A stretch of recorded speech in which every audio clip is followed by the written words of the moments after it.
Hi everybody. I hope all of you are doing well and I hope all of you are staying at home.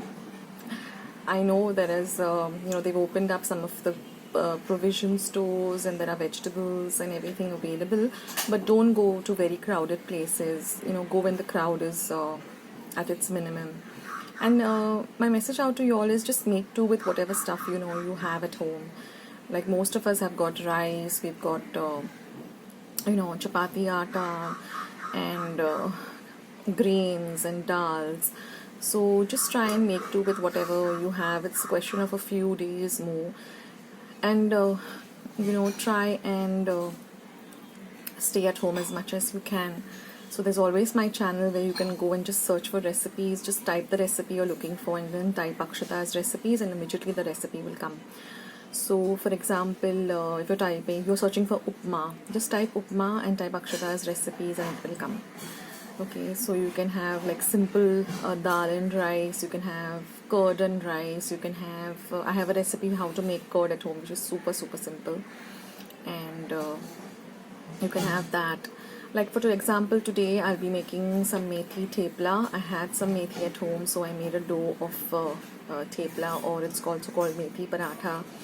Then yesterday my son was craving for something sweet, so I had some bread slices in my refrigerator, so I just deep fried them a little bit, and then I made a sugar syrup. I added a little bit of saffron and I added a little bit of what do you call that, elaichi powder, and I had some chopped nuts at home.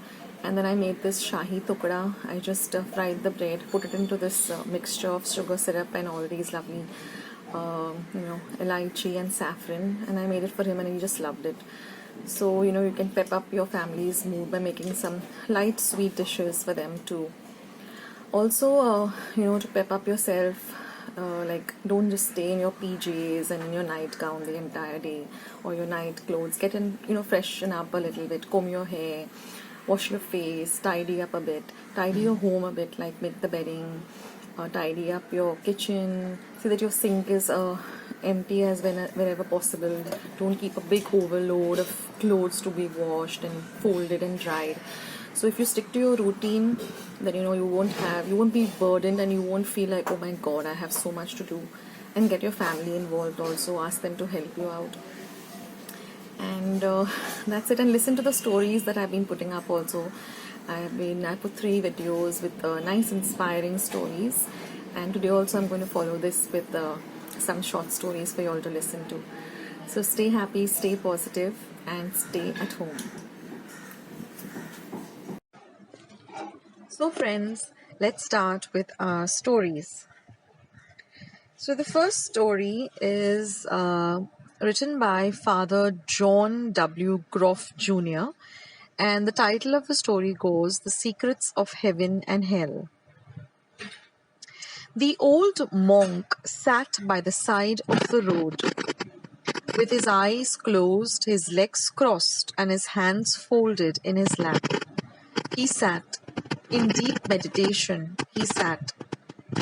Suddenly, his zazen was interrupted by the harsh and demanding voice of a samurai warrior. Old man, teach me about heaven and hell. At first, as though he had not heard, there was no perceptible response from the monk.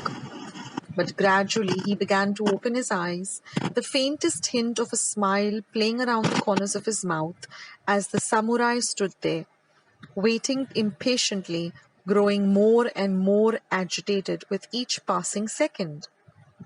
You wish to know the secrets of heaven and hell? Replied the monk at last. You who are so unkempt, you whose hands and feet are covered with dirt, you whose hair is uncombed, whose breath is foul, whose sword is all rusty and neglected, you who are ugly and whose mother dresses you funny, you would ask me of heaven and hell? The samurai uttered a vile curse. He drew his sword and raised it high above his head. His face turned to crimson, and the veins on his neck stood out in bold relief as he prepared to sever the monk's head from its shoulders. That is hell, said the old monk gently. just as the sword began its descent. In that fraction of a second, the samurai was overcome with amazement, awe, compassion, and love for this gentle being who had dared to risk his very life to give him such a teaching. He stopped his sword in mid-flight, and his eyes filled with grateful tears. And that, said the monk, is heaven. Then there is an author unknown who has written The Golden Rules for Living. If you open it, close it. If you turn it on, turn it off. If you unlock it, lock it up. If you break it, admit it. If you can't fix it, call in someone who can. If you borrow it, return it. If you value it, take care of it. If you make a mess, clean it up. If you move it, put it back. If it belongs to someone else and you want to use it, get permission. If you don't know how to operate it, leave it alone. If it's none of your business, don't ask questions. If it ain't broke, don't fix it. If it will brighten someone's day, say it. If it will tarnish someone's reputation, keep it to yourself. The next story is written by Dan Sutton from Christchurch, and the title is God's Jobs.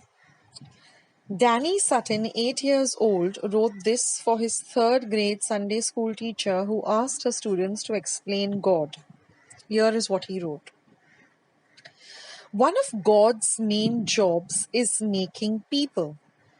He makes these to put in the place of the ones who die, so there will be enough people to take care of things here on earth. He doesn't make grown-ups. He just makes babies. I think because they're smaller and they're easier to make. That way he doesn't have to take up his valuable time teaching them to walk and talk. He can just leave that up to the mothers and fathers. I think it works out pretty good. God's second most important job is listening to prayers. An awful lot of this goes on. Because some people, like preachers and things, pray other times besides their times. And grandpa and grandma pray every time they eat except for snacks. God doesn't have time to listen to the radio or watch TV on account of this. Because God hears everything. There must be a terrible lot of noise in his ears unless he has thought of a way to turn it down. God sees and hears everything and is everywhere, which keeps him pretty busy. So you shouldn't go wasting his time asking for things that aren't important. Or go over parents' heads and ask for something they said you couldn't have. It doesn't work anyway. So this is written by an 8-year-old boy. Then there is another story, a short story written by Dr. John F. DeMartini. But before that, there is a Chinese proverb that is written over here, which says, a single conversation across the table with a wise man is worth a month's study of books. The title of this story is The Wisdom of One Word. Isn't it amazing how one person sharing one idea at the right time and place can change the course of your life's history? This is certainly what happened in my life. When I was 14, I was hitchhiking. I was following my dream, journeying with the sun. I was a high school dropout and was set on surfing the biggest waves in the world. Upon reaching downtown, I met an old man on the street corner. He saw me walking, stopped me, and questioned me as I passed by. He asked me if I was running away from home, and I told him, not exactly, sir. Since my father had given me a ride to the freeway and also given me his blessings while saying it is important to follow your dream and what is in your heart, son, the old man then asked me if he could buy me a cup of coffee. I told him, no, sir, but soda would be great. We walked to a corner shop and sat down on a couple of stools while we were enjoying our sodas. After conversing for a few minutes, the old man told me to follow him. He told me that he had something grand to show me and share with me. We walked a couple of blocks until we came to a library. We walked up its front steps and stopped at a small information stand. Here he spoke to a smiling old lady and asked her if she would be kind enough to watch my things for a moment while he and I entered the library. I left my belongings with this lady and entered into this magnificent hall of learning. He first led me to a table and asked me to sit down and wait for a moment while he looked for something special among the shelves. A few moments later, he returned with a couple of old books under his arms and set them on the table. He then sat down beside me and spoke. He started with a few statements that were very special and that changed my life.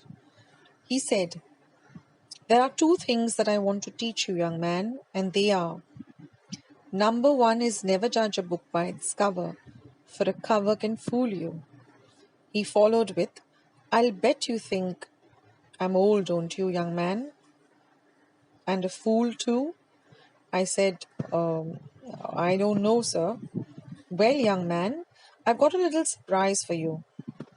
I am one of the wealthiest men in the world. I have probably everything any man could ever want. I originally came from the Northeast and I have all the things that money can buy. But a year ago, my wife passed away, bless her soul, and since then I've been deeply reflecting upon life.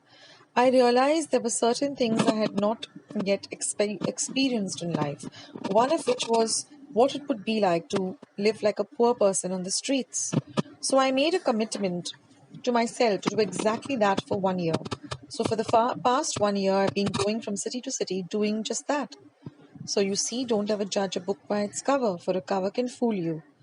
And number two is to learn how to read, my boy. For there is only one thing that people can't take away from you, and that is your wisdom." At that moment, he reached forward, grabbed my right hand in his, and put them upon the books he had pulled from the shelves. They were the writings of Plato and Aristotle, immortal classics from ancient times. That old man then led me back, past the smiling old woman near the entrance, down the steps, and back on the streets where we first met. His parting request for me was to never forget what he had taught me, and I haven't. And I'd like to end with a small poem by an author unknown, I guess, not author unknown, and the title is The Secret of Life. As the Lord God was creating the world, he called upon his archangels. The Lord asked his archangels to help him decide where to put the secret of life. "Bury it in the ground," one angel replied. "Put it in the bottom of the sea," said another. "Hide it in the mountains," another suggested. The Lord replied, "If I see to do any of those, only a few will find the secret of life. The secret of life must be accessible to everyone." One angel replied, "I know, put it in each man's heart. Nobody will think to look there." "Yes," said the Lord, "within each man's heart." And so it was that the secret of life lies within all of us. So I hope you enjoyed today's short stories, and I will come up with another series of stories or poems in our next audio file.